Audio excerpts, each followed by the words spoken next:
I had done a series of books with Steve Ditko, who was an artist, writer, um, and he was one of the best guys. He was just a genius. But at any rate, I used to do these little 5-page stories. Some of them were only 3 pages long. They were fantasy stories with what I hope were O. Henry type surprise endings. And Steve illustrated them. And I liked them so much that I put out a series of books called Amazing Adult Fantasy. They were supposedly for the older reader who'd appreciate this type of thing. Um, For some reason, they didn't sell well enough. My publisher, Martin, told me later he thought the word adult kept the young kids away, so that was probably a mistake on my part.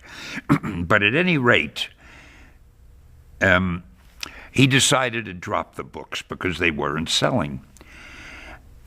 Just before then, I had come to him with the idea for Spider-Man. I wanted to do that story.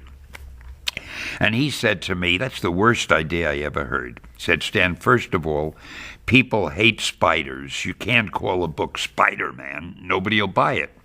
Secondly, you want the hero to be a teenager? A teenager can't be a hero. He can be a sidekick. And finally, I said I wanted Peter Parker, Spider-Man, to have a lot of problems.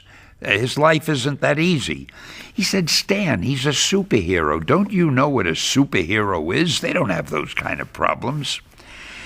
So, as you may now gather, he didn't want to do Spider-Man. But when we were about to drop Amazing Fantasy, Adult Fantasy, whatever we called it, nobody cares what you put in the last issue of a book that you're about to drop, because it doesn't matter.